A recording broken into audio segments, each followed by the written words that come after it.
You're listening to the Critical Hour on Radio Sputnik. I'm Wilmer Leon, joined here by my co-host Garland Nixon. Thank you, Wilmer. Antiwar.com has a piece entitled U.S. Rejects Putin's Latest Offer for Negotiations on Ukraine. The U.S. has rejected Russian President Putin's latest offer for negotiations to end the war in Ukraine, as the Biden administration has consistently discouraged diplomacy in the nearly 2 years since Russia launched its military intervention. For insight into this, let's turn to our next guest. He holds the John J. and Rebecca Moores Chair of History and African American Studies at the University of Houston. He's one of the most prolific writers of our time. His latest books are entitled I Dare Say, a Gerald Horne Reader, and Acknowledging Radical Histories. Dr. Gerald Horne, as always, welcome back. Thank you for inviting me. So the story continues that President Putin made the offer during an interview with former Fox News host Tucker Carlson, which he has released on his website and X account. Quote, "We are willing to negotiate. You should tell the current Ukrainian leadership to stop and come to the negotiating table." In response to this, a White House spokesperson told the New York Times, both we and Zelensky have said numerous times that we believe this war will end through negotiations. Despite Mr. Putin's words, we have seen no actions to indicate he is interested in ending this war. If he was, he would pull back his forces and stop his ceaseless attacks on Ukraine. Dr. Horne, that response shows me very clearly the U.S. so-called negotiating tactic. It's called capitulation first, talk later. Usually, we would negotiate the pullback of forces and the cessation of conflict. Here, they want the pullback first and the cessation of violence, then we can talk. I think they've got it backwards, Dr. Horne. Well, what you are revealing and exposing is a fundamental split and rift in the U.S. ruling class. For sake of convenience, let's call them the Biden wing and the Trump wing. The Biden wing obviously has overestimated the potency and strength of U.S. imperialism, which is one of the reasons why they feel that not only can they engage in this misadventure in Ukraine, draining billions from the U.S. Treasury, but as well engage in support of the genocide of Israel in Gaza, at the same time making threatening gestures towards the People's Republic of China. Obviously, the Biden wing of the U.S. ruling class has not taken note of what President Putin obviously has taken note of in the aforementioned interview with Tucker Carlson. That is to say, trillions of dollars in debt by the United States, the fact that de-dollarization, the movement away from the dollar as the main currency of global trade, is accelerating and proceeding apace. And then you have a formation known as the BRICS, Brazil, Russia, India, China, South Africa, plus the newest members led by the United Arab Emirates, Saudi Arabia, Iran, Ethiopia, and Egypt, which are poised to overtake U.S. imperialism and its Western European and Japanese allies.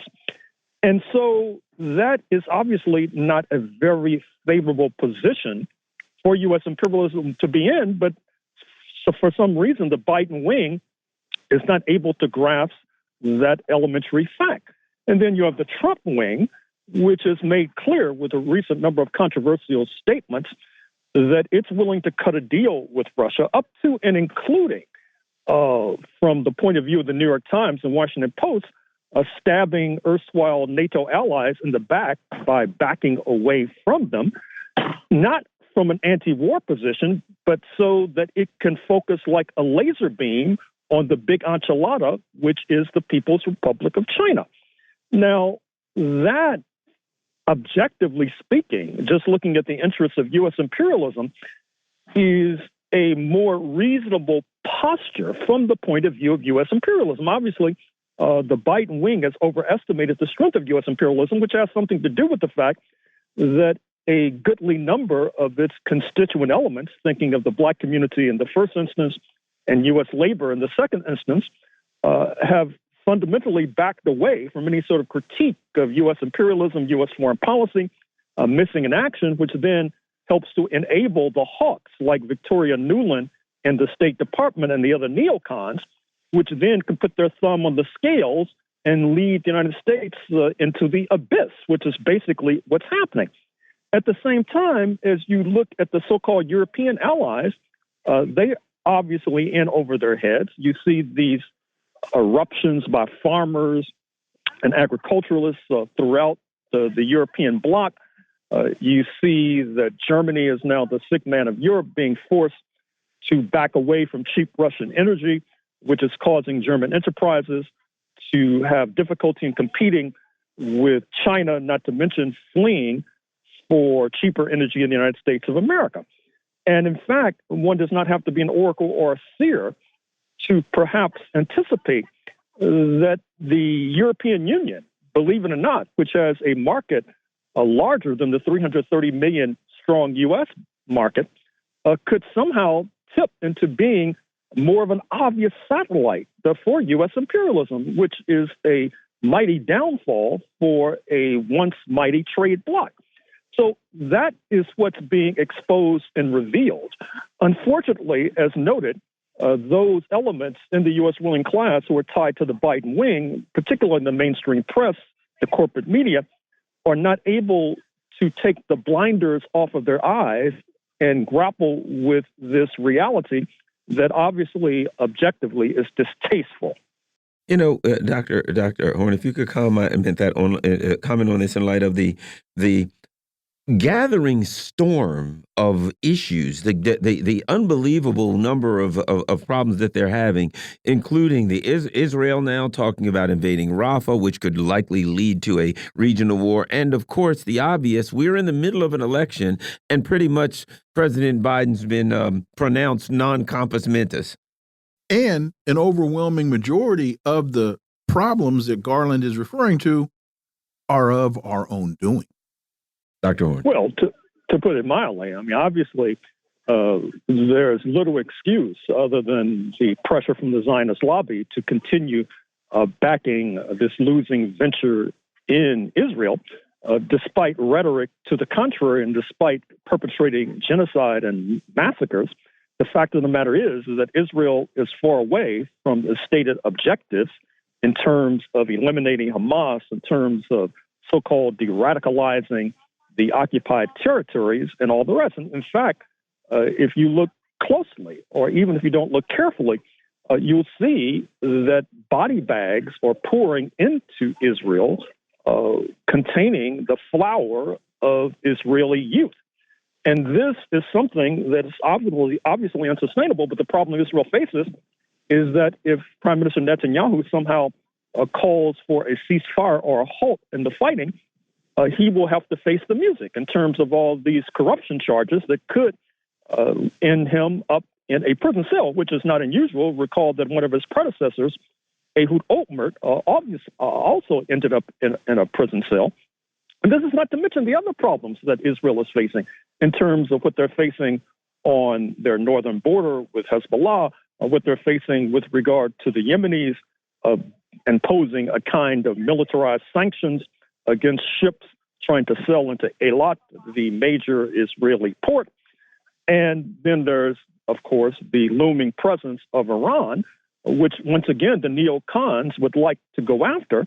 But I think in their heart of hearts, they realize that that's more than a notion and that it could lead to a more pulverizing setback for U.S. imperialism, the likes of which it has not experienced in years. You mentioned Netanyahu's legal problems, which he's been doing everything in his power to avoid. But there's also the political problem of having lost the war.